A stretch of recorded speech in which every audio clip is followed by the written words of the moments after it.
Y el próximo orador de esta jornada es Leandro Santoro. Leandro nació en el barrio de Boedo, es político, politólogo y docente, político de origen radical, fue presidente de la Juventud Radical y actualmente lidera el espacio político Los Irrompibles. Leandro tiene una larga historia de militancia que incluye una extensa y pública amistad con el fallecido expresidente Raúl Alfonsín. Actualmente es docente en la Facultad de Ciencias Sociales de la UBA y diputado porteño por Unidad Ciudadana. Le damos un fuerte aplauso.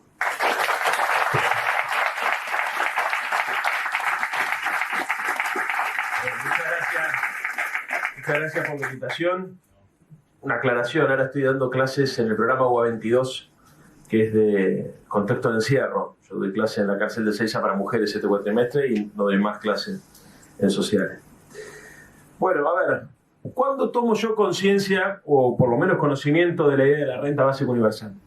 Yo empiezo a militar en el año 89, cuando estaba terminando el gobierno de Alfonsín, y ni bien termina el gobierno de Alfonsín, se inicia la etapa neoliberal en la Argentina, una etapa muy cruda porque no solamente fue la aplicación de un programa económico muy regresivo en términos de conquistas sociales, sino porque se empieza a plantear muy fuerte la idea del fin de la historia. Y el fin de la historia estaba entendido como la idea de se terminaron las utopías, se terminaron los sueños, el mundo ganó la derecha, el mundo es una mierda y a la política, en el mejor de los casos, lo que nos queda es administrar la mierda que es el mundo. Y cualquier militante político que surge a la militancia con la idea de transformar la realidad se enfrenta con un desafío angustiante, que es la idea de operar en el vacío. Es muy difícil operar en el vacío. La generación de los 70 tenía el horizonte de la revolución social. La generación de los 80 tenía como horizonte la transición democrática. Pero en los 90 había vacío. Para colmo, quienes empezamos a estudiar en la Universidad de Buenos Aires, ya un poquito más avanzado en los 90, y teníamos acceso a los primeros textos posmarxistas, si se quiere, marxistas o posmarxistas, encontrábamos un vacío mucho más grande, que es que encontrábamos que teníamos estímulos que nos llevaban a recalibrar nuestra militancia política en términos de lo que había que conquistar, y por otro lado había ausencia de herramientas. Y ahí, nunca lo charlé esto con vos, pero ahí yo conocí un docente, Aldi Suani, lo habrán conocido seguramente,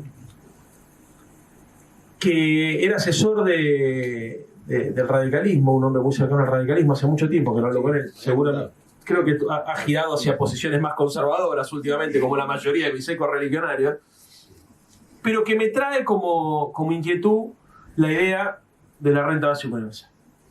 La primera vez, 90 y pico. Y la verdad que me llenó. Me acuerdo que había dos cosas que se discutía. El movimiento, el TAC, ¿te acordás que era el movimiento para poner el 1% de impuesto a las transacciones financieras? Y supuestamente a partir de eso se iba a financiar. Las primeras discusiones que teníamos en los 90 se podía conseguir el financiamiento para la renta básica universal. Poco tiempo después se hace el Foro de Porto Alegre. El Foro de Porto Alegre empieza a plantear también un rediseño de la democracia formal, de la democracia burguesa, de la democracia liberal, y se empiezan a plantear también otras herramientas que complementaban esta idea, básicamente con la intención de darle más poder a la democracia, entendiendo que la historia no se terminaba un carajo, que en todo caso lo que había que hacer era limitar el poder de las corporaciones y que la ciudadanía tenía que empoderarse para conquistar más derechos y más capacidades políticas y económicas. Bueno, fue todo un descubrimiento también eso, ¿no es cierto? Una movilización interior muy fuerte, porque entender los cimientos del PT como organización primero sindical y después política nos revitalizó muchísimo a los militantes de esa época. Sentíamos que, a pesar de esa ausencia que significaba la caída del campo socialista y ese gran paradigma, ese gran relato histórico que le daba sentido a la militancia utópica. Primera aproximación. Segundo tema que me parece importante aportar acá. Desde aquel momento hasta hoy, la pregunta que nosotros nos hicimos siempre no fue tanto, mejor dicho, cómo financiar la renta básica universal o cómo financiar mecanismos de transferencia monetaria incondicionada, sino cómo construir las condiciones culturales para que sea una demanda de la sociedad. Yo hoy, sabiendo que veníamos acá, charlé con las chicas en clase acerca de la AUH, que es un paso enorme, no se ha mencionado hasta acá, pero recuerdo yo en los 90 cuando se planteaba, por ejemplo, la asignación universal por hijo, que se empezaba a discutir en el FRENAPO con los compañeros de la CTA, que tampoco se mencionó, parecía una utopía. Digamos, y es más, había un nivel de rechazo enorme a la posibilidad de que las madres cobraran una asignación para sus hijos, porque obviamente, como ya existía el pensamiento conservador y reaccionario en esa época, se planteaba con otras palabras que tranquilamente eso podía devenir después en la canaleta del juego y de la droga. Entonces era una situación, digamos, casi te diría, digamos, de una minoría que tenía intención de provocar el debate público acerca de cómo redistribuir el ingreso, pero no era una bandera de la sociedad. El hecho de que se haya conquistado la asignación universal por hijo y que incluso la derecha hoy, en esta suerte de restauración conservadora, a pesar de que haga todos los esfuerzos por depreciarla, no la pueda quitar, habla también de una conquista cultural importante. Sin embargo, cuando uno profundiza acerca de los valores o de las ideas que sostienen la premisa de la necesidad de distribuir el excedente económico en función de garantizar un piso de dignidad e igualdad, incluso aquellos sectores que son beneficiados, y acá me encantaría saber tu opinión después, por este tipo de políticas, necesitan marcar una diferencia. Hoy me pasó en clase, discutimos la UH y había chicas, madres, que están en Cana, que criticaban esta política con los argumentos de la derecha. Casi terrible. Iba a decir casi me agarro los huevos con la puerta, pero era literalmente lo que me quería pasar, digamos, porque la verdad fue una situación, la verdad, muy llamativa. Traté, obviamente, de desarmar todo lo que se podía dentro del contexto que da una clase universitaria, el marco de situación de encierro, estos prejuicios, pero la verdad estaba muy arraigado. No descubrí nada que nosotros no sepamos, ¿no? Muy bien. Pero tomé conciencia de algo que hacía mucho tiempo que veníamos planteando y que nosotros creo que también hemos dejado entrever en todas estas intervenciones que venimos a escuchar también hoy acá, que es que hay algo que hay que superar que tiene que ver con una suerte de prejuicio que ordena la sociedad a partir de la idea del sacrificio, a partir de la idea de la dignidad que significa, o la dignificación que significa trabajar, ¿no es cierto? Y hasta podríamos decir, hay una idea muy arraigada también que tiene que ver con la cosa esta de la meritocracia, del trabajo duro, del sacrificio personal, que supuestamente, hasta purificador, que supuestamente legitima determinadas cosas y que obviamente lo que termina cristalizando es un sistema desigual y... La meritocracia selectiva. Exactamente, sí, por supuesto, eso no se discute. Pero bueno, hay algo que tiene que ver, para ir más al grano entonces, con la hegemonía neoliberal, con la hegemonía neoconservadora. Hay un autor, liberal también, se llama John Rawls, que propone una forma de tratar de saltar este debate. Y trae una teoría que es la teoría del velo de la ignorancia. Exactamente. John Rawls dice algo así. Lo cito porque Alfonsín lo choreaba siempre, después lo terminó citando también, pero digamos, viste que con las ideas esto es legítimo, digamos, ¿no? Uno, bueno, con cualquier cosa es legítimo, pero uno puede apropiarse de algunas cosas y si las comparte y las pone al servicio de los demás, digamos, las puedes incluso hacerlas sentir propias. Bueno, pero Rawls planteaba que se necesitaba en la sociedad para saltar este tipo de desigualdades un consenso para elevar el umbral de tolerancia a la injusticia y a la desigualdad. Hay que elevar el umbral de tolerancia a la justicia, a la injusticia y a la desigualdad. Hay que elevarlo. Está muy bajito. Toleramos mucho como sociedad. Entonces, ¿cómo hacer para construir un nuevo consenso superador al del estado de bienestar? Que obviamente se logra construir después de un gran sacrificio para la humanidad, como fueron la Primera y la Segunda Guerra.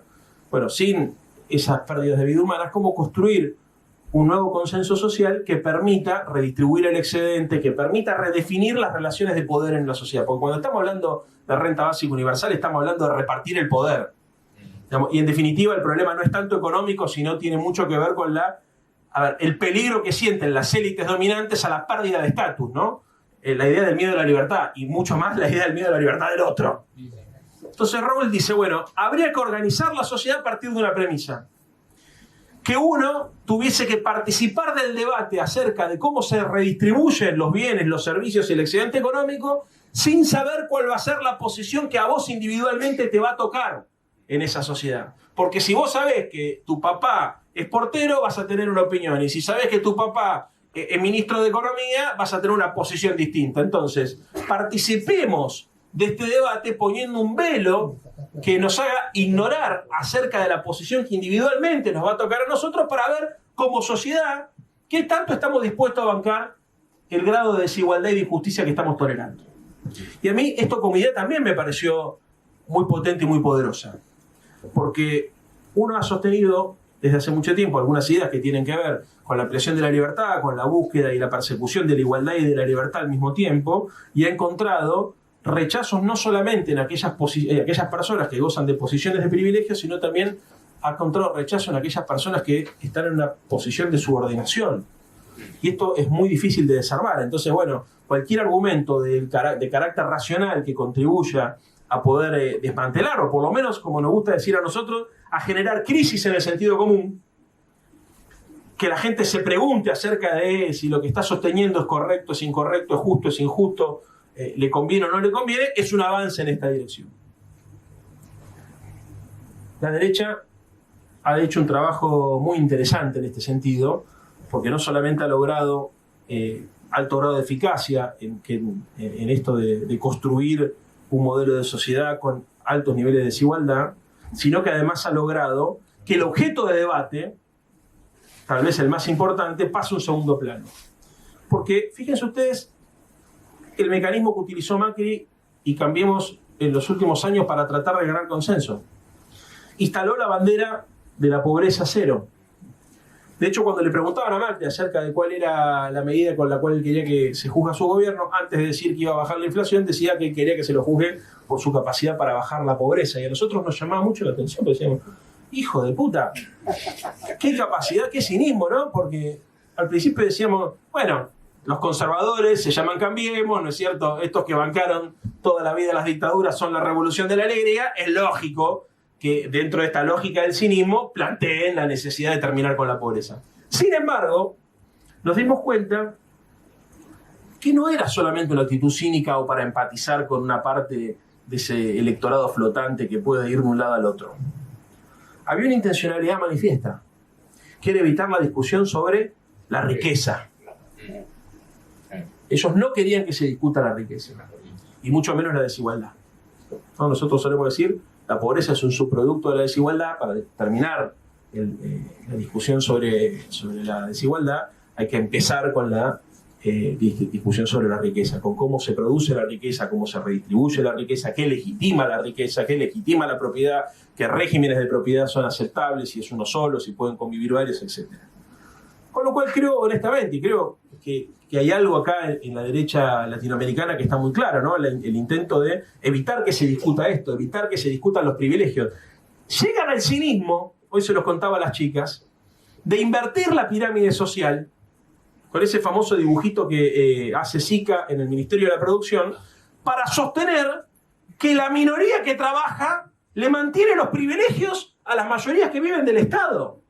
Fíjense ustedes el nivel de perversidad. Hoy se los explicaba a las pibas, les digo, miren, ven, esta es la pirámide social, así explicamos nosotros la sociedad. Bueno, ¿qué está haciendo este gobierno? La dio vuelta.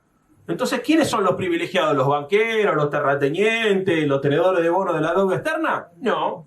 Los que cobran la UH, la jubilada que se jubiló con la moratoria previsional, la ama de casa que está cobrando. Fíjense ustedes la inversión.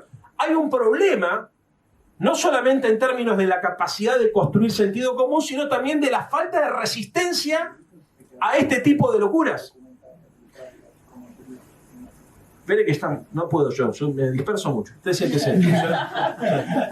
Tengo esa incapacidad. Porque me hablan y yo quiero estar en todos lados. Soy curioso en la naturaleza. Bueno, decía entonces. Hay que desarmar el neoliberalismo cultural. Se avanzó muchísimo en la década pasada en desarmar el neoliberalismo en términos económicos, en términos sociales. No pudimos desarmar el neoliberalismo cultural. Es muy difícil plantear el debate sobre la renta básica universal si nosotros no planteamos el debate sobre los valores del neoliberalismo. Les voy a poner un caso concreto. Pocas leyes se trabajaron más que la ley de medios. Se discutió en todo el país. Vino este gobierno y con un decreto simple la tiró a la mierda. ¿Por qué sucedió eso? Porque no discutimos lo importante. Nosotros discutimos suponiendo que la gente entendía de lo que estábamos hablando cuando le decíamos a los propietarios de los medios de comunicación que desinviertan. Y desde el sentido común, el derecho de propiedad es un derecho absoluto.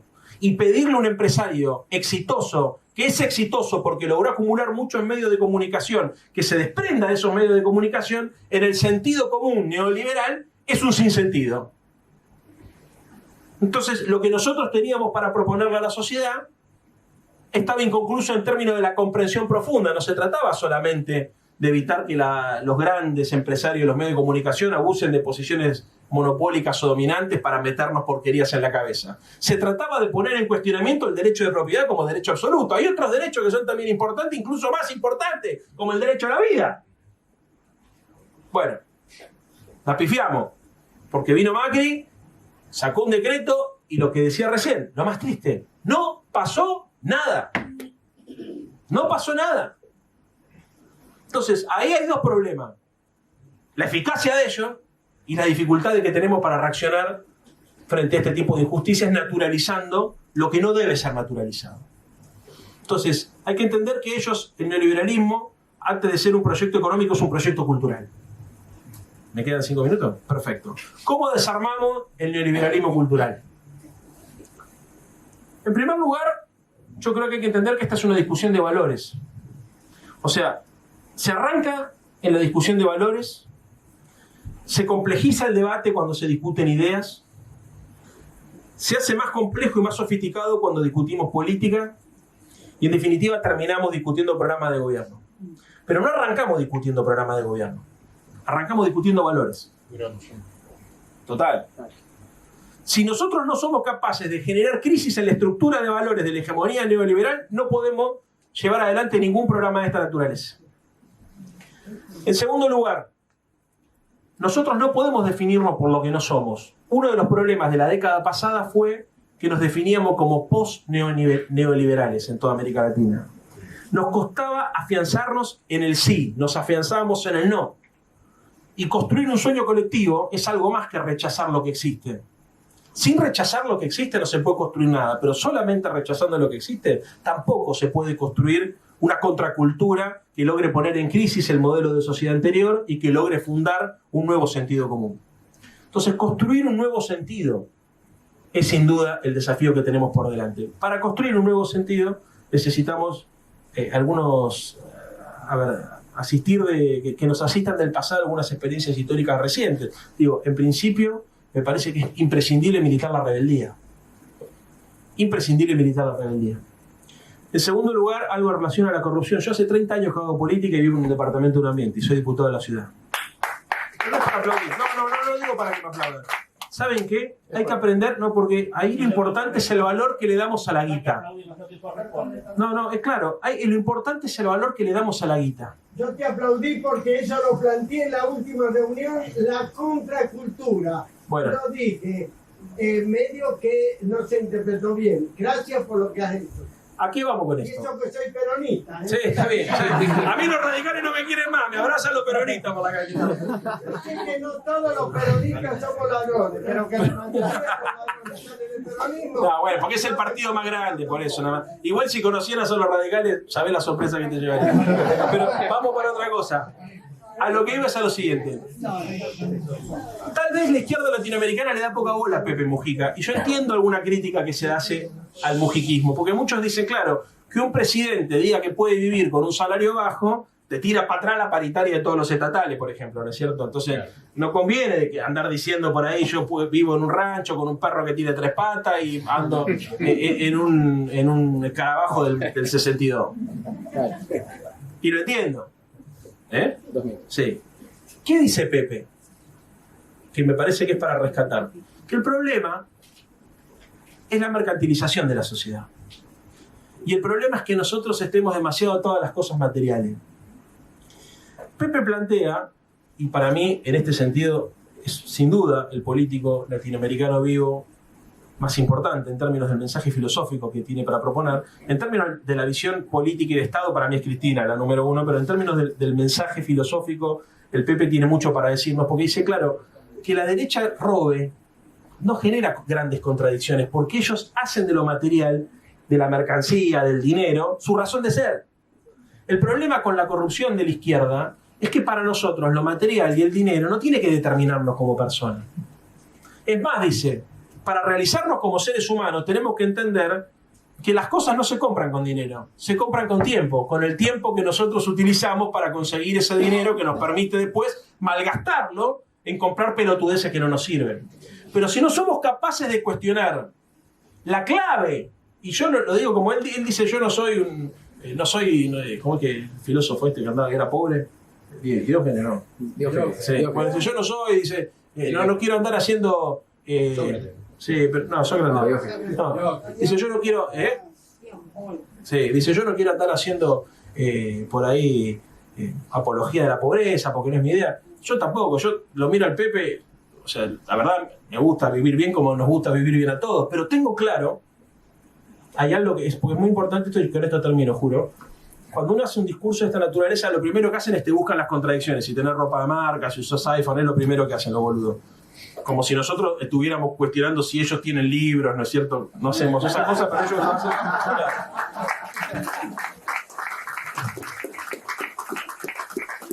Pero lo importante es saber que las cosas no te tienen que determinar. Que uno se tiene que autolimitar en eso.